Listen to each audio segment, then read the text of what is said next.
Donc je vais corriger mon QCM sur la gravitation et le poids. Donc c'est pas un sujet qui est évident puisqu'il y a la manipulation d'une grosse formule, notamment dans le calcul des forces de gravitation. Alors, première question, on nous dit que Vénus est une des planètes du système solaire. Bon, ça, j'espère que tu le sais. Et elle est, après le Soleil et la Lune, l'astre le plus brillant du ciel. Pour cette raison, Vénus est appelée l'étoile du Berger, alors que ce n'est pas une étoile, car elle permettait au berger justement de s'orienter en début et en fin de nuit. Alors, on la voit en ce moment dans le ciel, on dirait un petit croissant fin, bien lumineux, le soir, à l'ouest. Et ce qu'on te dit, c'est que la force exercée par le Soleil sur Vénus, elle vaut environ 5,4 fois 10 puissance 22 newtons. Et on te demande quelle est la valeur de la force exercée par Vénus sur le Soleil. Donc on a Vénus et le Soleil qui sont deux corps qui sont en interaction. S'ils sont en interaction, ça signifie que la force exercée par le Soleil sur Vénus, elle a la même valeur que la force exercée par Vénus sur le Soleil. Ces deux forces ont même valeur, même direction, mais sens opposés. Donc la réponse, c'est la même.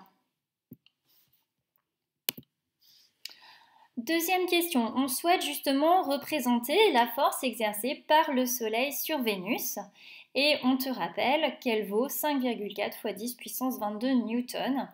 Et on te dit qu'on prend comme échelle 1 cm vaut 10 puissance 22 newtons. Bon, ça ne va pas nous avancer à grand chose puisqu'on voit que de toute façon, toutes les flèches qu'on a font 5,4 cm, bon, ce qui est logique. Maintenant, on veut représenter la force exercée par le Soleil sur Vénus. Donc le Soleil, c'est l'auteur de l'action, Vénus, c'est le receveur de l'action. C'est une force qui est attractive et à distance. Elle s'exerce sur Vénus, donc la flèche va partir de Vénus et elle est exercée par le Soleil, elle est attractive, donc elle va vers le Soleil, donc c'est ainsi. Donc c'est bien là, ici, la première réponse. Donc c'est bien la force exercée par le Soleil sur Vénus. Cette force-là, ça serait la force exercée par Vénus sur le Soleil. Celle-là ne représente rien. La troisième question, on te dit qu'Emmanuel cherche à calculer la force d'attraction gravitationnelle exercée par le Soleil sur la Lune. Que vaut justement la force exercée par le Soleil sur la Lune? Et on te donne la masse de la Lune en kilogrammes, la masse du Soleil en kilogrammes, grand G, donc la constante de gravitation, 6,67 fois 10 puissance moins 11, et on te donne la distance Soleil-Lune, donc 150 millions de kilomètres.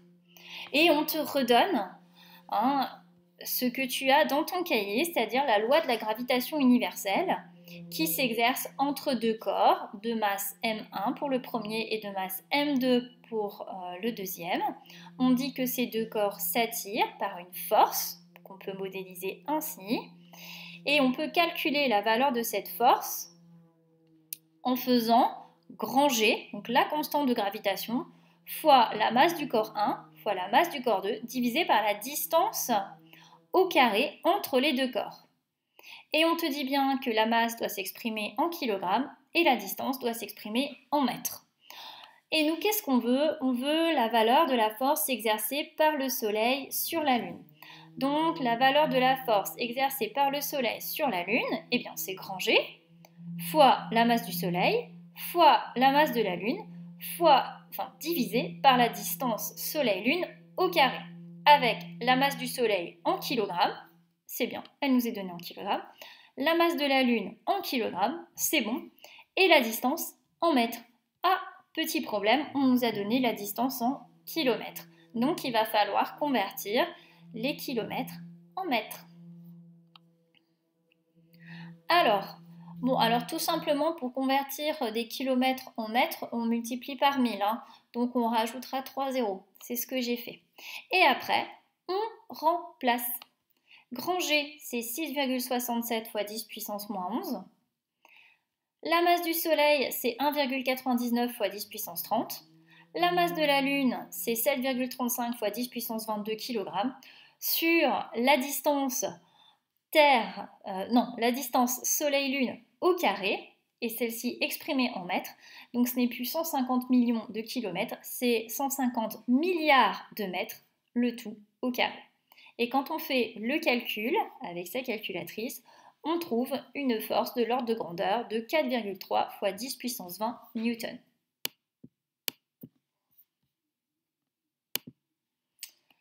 Alors, Maria réalise l'expérience suivante. Quelle grandeur mesure Maria? Donc Maria, elle est en possession d'un dynamomètre. Avec un dynamomètre, qu'est-ce que l'on va mesurer comme grandeur? Eh bien, on va mesurer le poids. Alors, ne pas faire d'erreur si on met le newton, c'est pas la grandeur, c'est l'unité. Le poids s'exprime en newton. Avec un thermomètre, la grandeur qu'on mesure, c'est la température. L'unité de la température peut être le degré Celsius. Donc ici, la grandeur que l'on mesure, c'est le poids.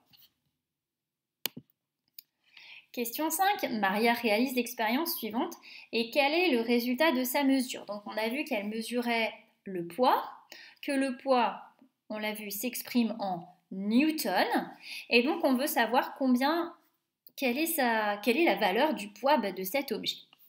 Alors, on voit que le poids, il est compris entre 3,5 et 4 newtons. Et maintenant, on voit qu'il y a 10 graduations pour aller de 3,5 à 4. Qu'est-ce que ça veut dire? Ça veut dire qu'une graduation, ça représente 0,05 newtons. Donc, ici, on est à 3,70 newtons.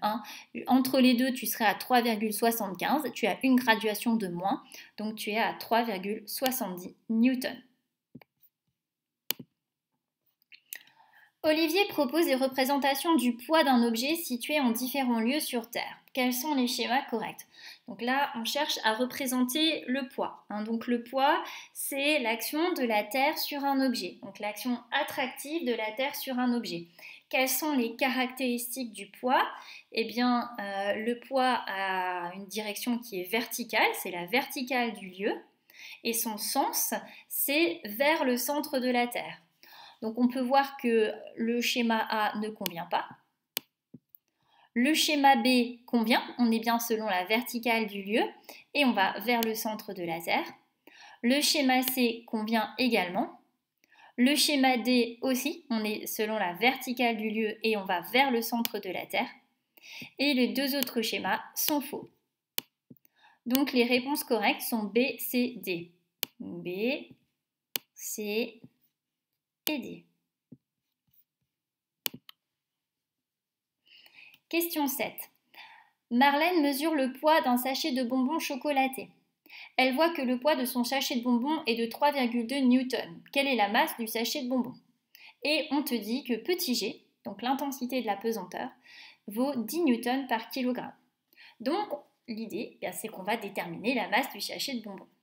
Qu'est-ce qu'on sait? On sait que le poids d'un objet sur Terre, c'est la masse de cet objet fois l'intensité de la pesanteur. Donc la masse, c'est le poids de l'objet divisé par l'intensité de la pesanteur. Le poids s'exprime en newtons, 3,2. Petit g, on te l'a donné, c'est 10 newtons par kilogramme. Et le résultat, on aura une masse en kilogrammes. 3,2 divisé par 10, ça fait 0,32 kg. Et 0,32 kg, c'est aussi 320 grammes.